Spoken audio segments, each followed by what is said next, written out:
You're listening to the Voice of Russia from London. I'm Juliet Spare, and today I'm reporting on a disturbing aspect of an often hidden crime, human trafficking. For many young women in the developing world, the chance to come to Britain and the offer of work seems like a dream come true. Increasingly, however, they are lured from their home country by unscrupulous men and forced into a life of hell. In recent years, authorities have uncovered a trend involving West African Juju rituals, which are used to subdue and terrify the women into complying. Human trafficking is hard to quantify, especially when children and young women are put under a spell and forced into prostitution to pay back a non-existent debt to an African spirit. No one can be sure how many victims there are, but a recent survey of London's local safeguarding children's boards revealed that only 19 out of 43 child victims were referred to the National Referral Mechanism by local authorities in London. This suggests statistics from the Interdepartmental Ministerial Group on Human Trafficking, that there were 946 victims in 2011, isn't accurate. There could be double that amount. This is why a charity called End Child Prostitution, Child Pornography and the Trafficking of Children for Sexual Purposes, known as ECPAT, is calling for an anti-trafficking commissioner and will be pressuring the UK coalition government to fulfil its obligations set out by the EU directive by the 6th of April 2013. This directive ensures trafficked children are provided with a guardian. ECPAT UK says a special representative is essential for girls and young women who have been brainwashed under a spell into thinking they'll be cursed for speaking out. Such is the indoctrination of the Juju ritual.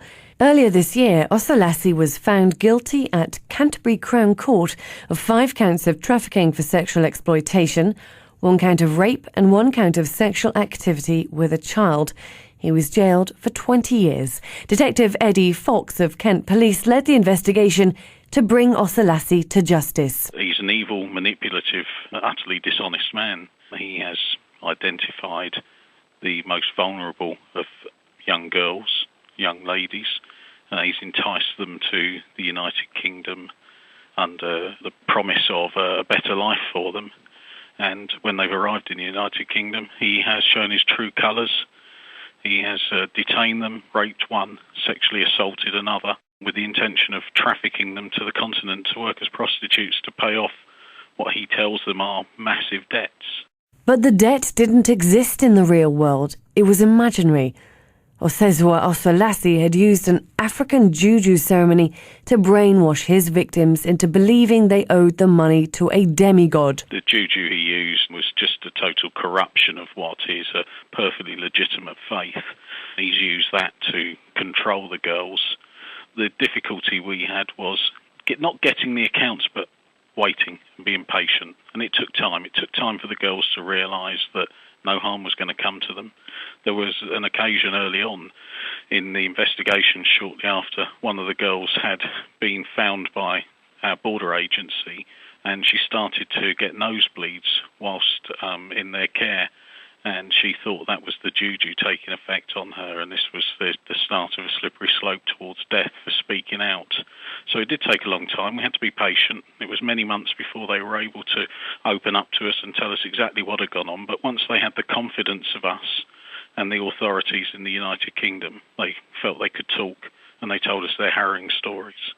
Detective Eddie Fox from Kent Police said this was the first time he'd seen a human trafficking case where the exploitation began with a Juju ritual.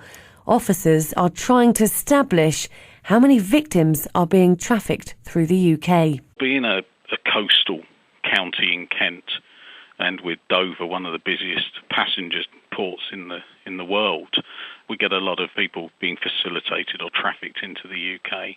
But this is my first experience of this type of trafficking, with this type of Juju corruption involved, and the rape of the female, which I believe wasn't just about sexual satisfaction and gratification, but was also about breaking the will of the girl, with the view that she was going to be working as a prostitute in the future. It's clearly the tip of an iceberg that's going on internationally, How much of it comes through the United Kingdom, I don't know. And we're at the moment trying to do work to try and get to the bottom of what sort of numbers of victims are coming through. But on this occasion, we were just purely being used as a hub. The United Kingdom, they were coming into the UK, staying a few days in the case of two of our victims that we identified before being moved on to Europe, where they'll be working on the streets. There's no doubt that this was the tip of the iceberg and that this is going on somewhere in the world all the time. And the UK is no different to that. And people are coming into this country to be engaged in sexual exploitation or for domestic servitude. And as we saw in this case, they're coming into the UK to be moved on elsewhere. What I would say is, if you are a victim of this, speak out. Don't believe what you're being told. Don't believe in this juju rubbish. It will not kill you. And you can trust the authorities in this country. Speak out. Tell us your story. We'll listen and we'll prosecute those involved. And if you're engaged in this activity and we find you, expect to go to prison for 20 years, because that's what happened on this occasion and has happened before. Osezua Osloase was able to operate his trafficking business from Kent, using his connections and scams to develop a system for fraudulently obtaining legitimate visas. I don't know if we're a soft target, but it's where Osloase was based. It's where Osloase was able to operate from. They clearly had a scam and a system for getting visas that were legitimately issued but fraudulently obtained to get into the UK for short periods of time. But once here, Osloase had a network where he was able to get hold of stolen or lost passports, which he altered the details on, and then was able to move the girls freely within the European community using those documents. Osloose's victims were physically and mentally exploited, forced to work as prostitutes and forced to relinquish any control over their lives because of the power of the juju. Dr. Hermione Harris is an anthropologist and African juju ritual expert from the London University School of Oriental and African Studies. There are some basic elements that seem to be present in most of the rituals. One is the gathering of blood, that the traffickers will want to have some of the young women's blood, because blood is considered to be a very powerful substance and contain the sort of essence and spirit of the person. Therefore, if you hold some of their blood, it means that you have control over them. Often they will take hair, both hair from the head and pubic hair. Pubic hair obviously symbolises control over sexuality, and hair of the head, control over the mind and the thoughts. The young women are made to drink a particular potion that's been made powerful through spells and incantations by the indigenous priest. And again, that means that they ingest, they take into their own body the power of control that the trafficker will have over them. And also very often they're cut with razors, and they therefore in court they can show the scars that they have on their bodies. And often the priests will rub a substance into the cuts, and that means that the substance again will be powerful. It will have been made powerful through, as I say, through incantations and spells. So it means that power, that controlling power, will be in the girl's body wherever they are. It's a form of sort of remote control by the trafficker. Another items that they often take are the young women's underwear, which again, obviously it symbolises control over their sexuality.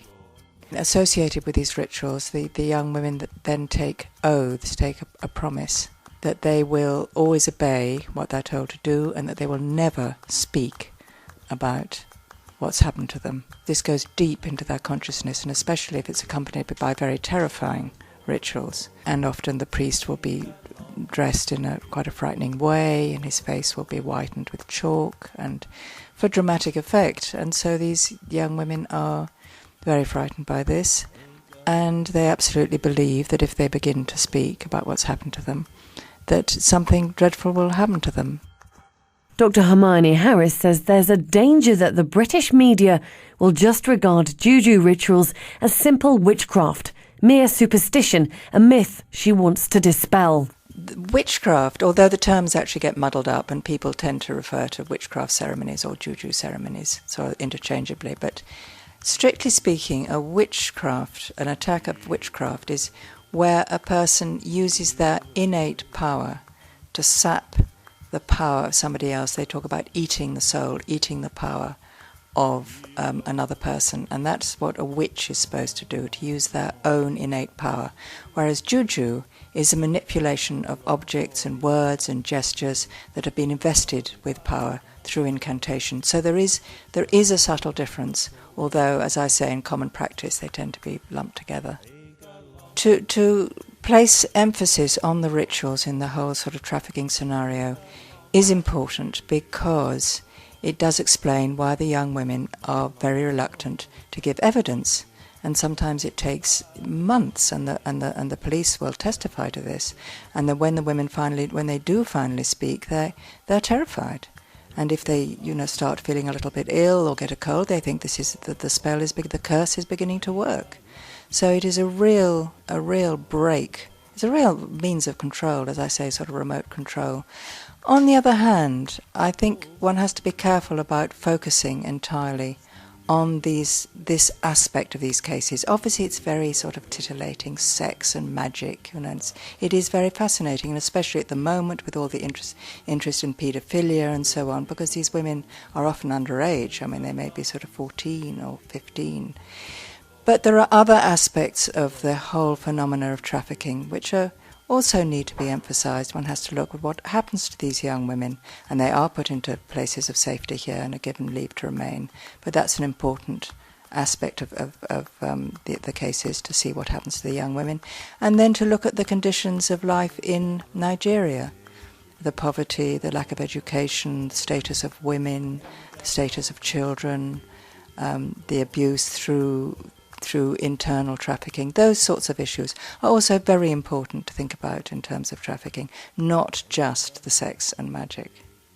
It appears the women were targeted because they were all orphans and particularly vulnerable, making it easier for Osloase to brainwash them.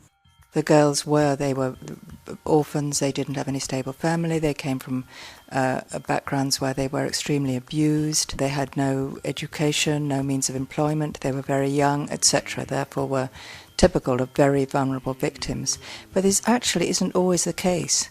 Sometimes the young women know exactly where they're going and what they're going to do, especially when they're trafficked to Italy, because Italy is the main centre of demand for young Nigerian sex workers. This is an accepted part of a culture, especially around Benin City. Benin City is the capital of Edo State.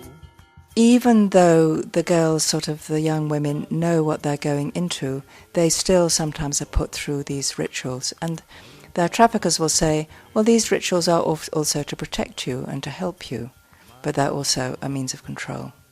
Modern-day slavery is organised, sophisticated and profitable.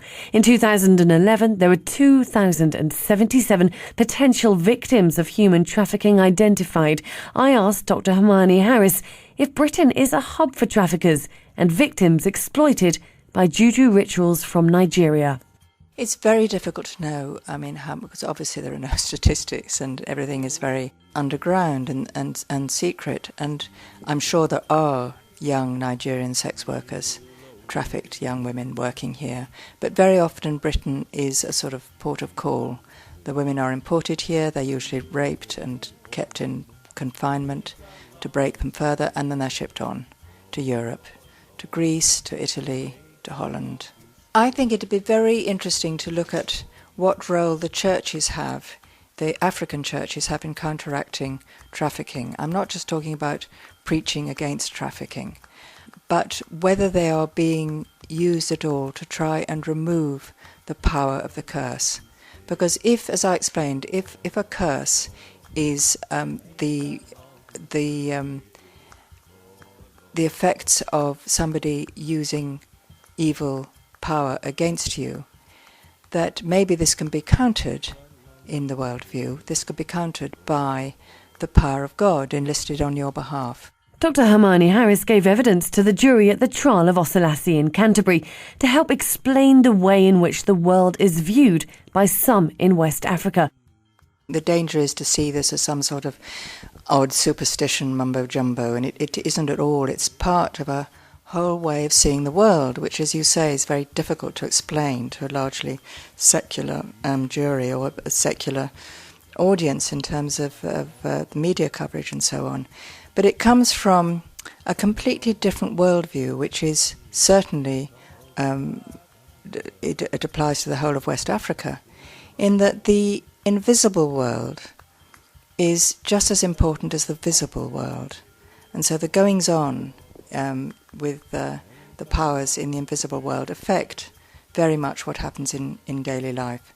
And so that part of that sort of knit together, the visible and the invisible world are knit together, and that's sort of knit together by the concept of spiritual power, that everybody and everything has their power.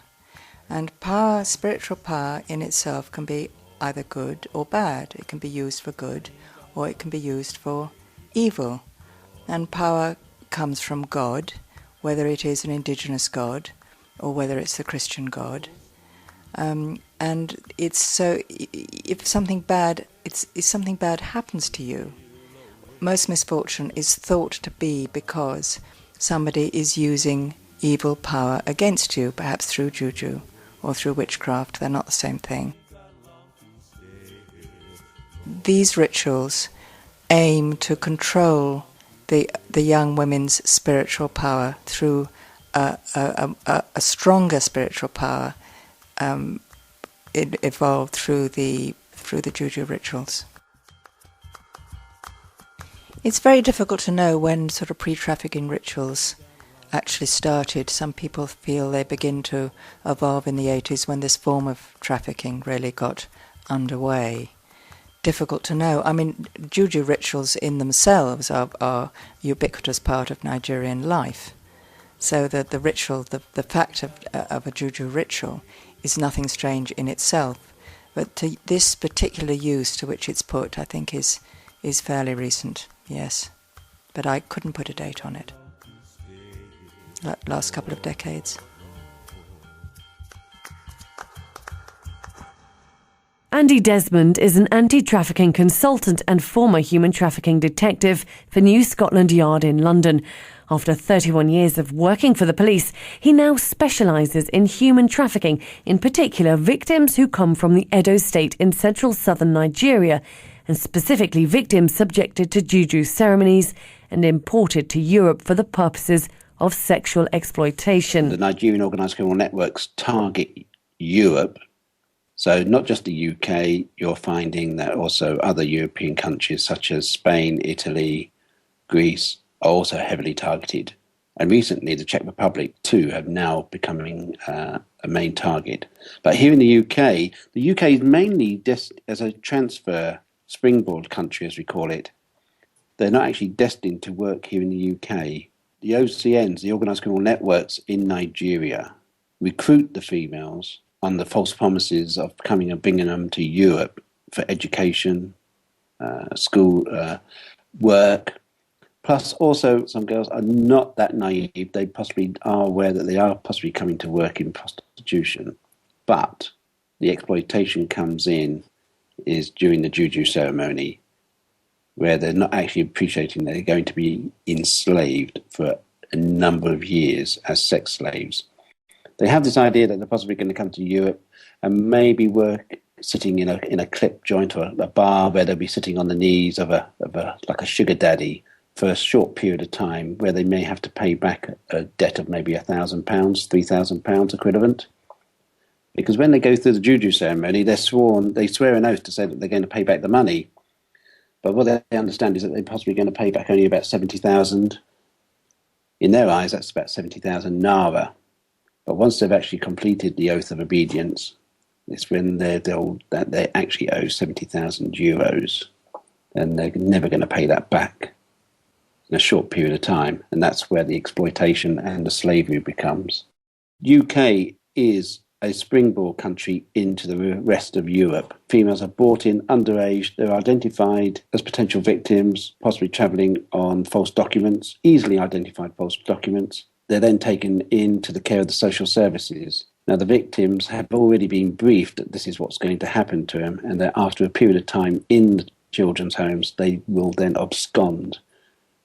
They most probably won't want to. It's against their better nature because they most probably see that people are actually there to help them.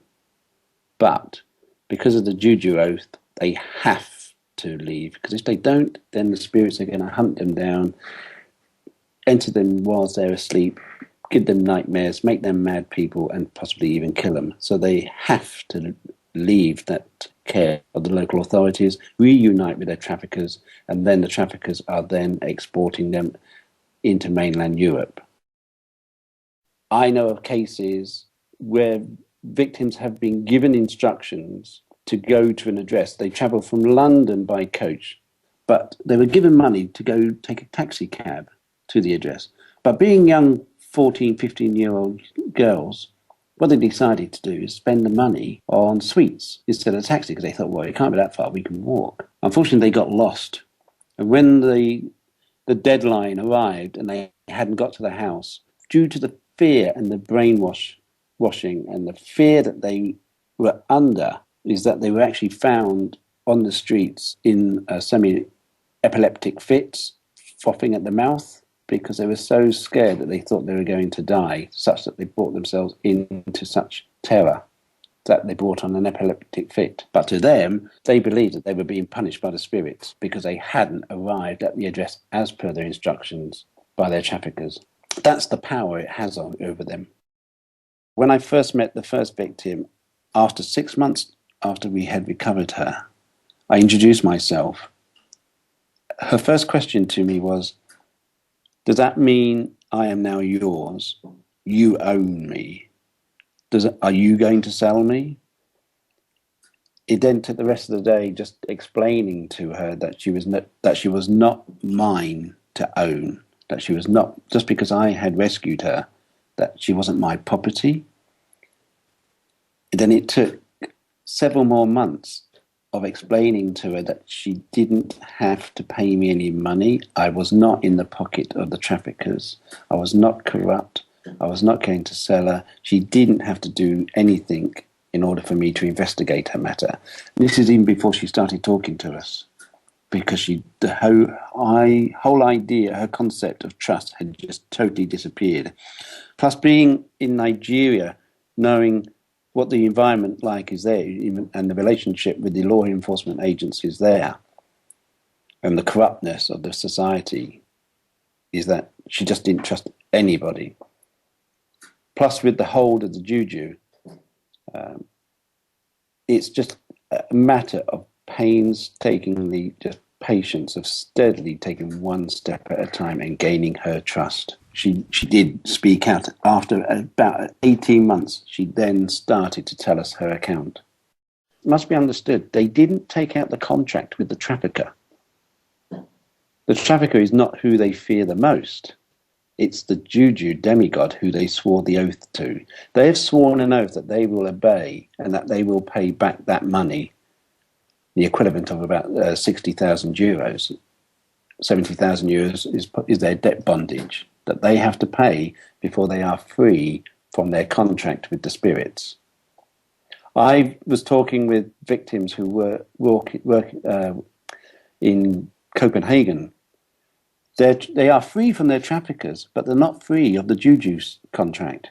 They are still paying back the money, even though they have escaped their traffickers, because the spirits are still hunting them down in their belief.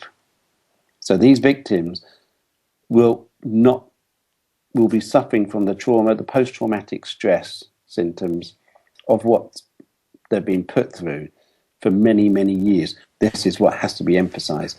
This contract is not with the trafficker. The Juju contract, the traffickers have brainwashed these poor victims into believing that they have to fulfill the contract with the spirits. Dr. Hermione Harris had to explain to the jury that the visible and the invisible world run parallel to one another, and what holds that world together is a spiritual power. Everything has its own energy, and spiritual power is neither good nor bad, but can be used for either. To explain to the jury why it is that these rituals have such a hold over the young women.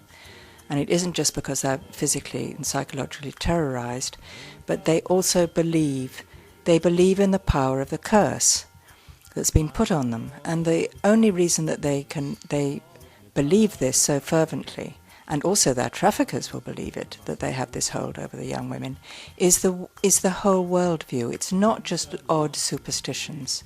It is that the way of seeing the world in West Africa is that the invisible world runs alongside the visible world. The two are interconnected, and they're both equally important. So if something happens to you, you have some misfortune or you're ill or whatever it is, it's because something is also going on in the invisible world. And you may go to a diviner to find out what it is. And the web that holds the whole world together is spiritual power, is that everybody and everything has their own energy, their own vitality, their own spiritual power. And spiritual power in itself, invisible power in itself, is neither good nor bad, but can be used for either. So when you pray, therefore you're beseeching God, either an indigenous God or a Christian God, to use his superior power on your behalf. Or if you want to harm somebody, then you use evil power against them. And this is where Juju comes in, because Juju is the manipulation of objects and words and gestures that are infused with power, and therefore can be used to control other people and bring damage and harm to them. Debbie Beadle is a social worker for ECPAT and worked hard to gain the trust of Osolase's victims to help them tell their story to the police. They still have this kind of cloud of fear over them, of the Juju, and that never really goes away. So although, they are put through lots of counselling and support networks, but actually I think it takes a long, long time for the impact of that for them to be relieved of it. And what we do here is of them still, for instance, one of the young people I work with, she still will pray in the morning, at lunchtime and the evening, because that's the time of when their trafficker would have been eating, and she believes that's when they would have practiced the Juju. She says, if I pray at those times, then hopefully I can counteract the Juju that's been done on me. So in terms of the impact of this young person, for them going on to have a normal life, it's really, really difficult for them. They're getting pushed around, like I said, they're put into local authority accommodation. Sometimes they're age disputed, so they're not believed about their age. And then they're pushed through different types of accommodation. They have different social workers and don't ever build up that relationship with that one trusted adult, so they don't feel safe enough to disclose. So if they had that one person, like a guardian, who they could talk to and who would be saying, I've got your best interests at heart and I'm going to make some decisions on you, and whether you get pushed from this place to that place, I will still be there for you, They then can build up that relationship and feel a bit safer in that one adult, and then hopefully then, you're going to get a lot more stronger disclosures, a lot more stronger evidence from young people, because they're going to feel a bit safe and secure that they've got someone who's looking out for them. Selling children into slavery is one of the world's most heinous crimes, and it is on the rise. It's hard enough tackling the physical and criminal aspects of human trafficking, but the added complication of unravelling and explaining the dark forces of the Juju spirit world adds a new dimension in dealing with this modern-day form of slavery. I'm Juliet Spare, and you've been listening to The Voice of Russia from London.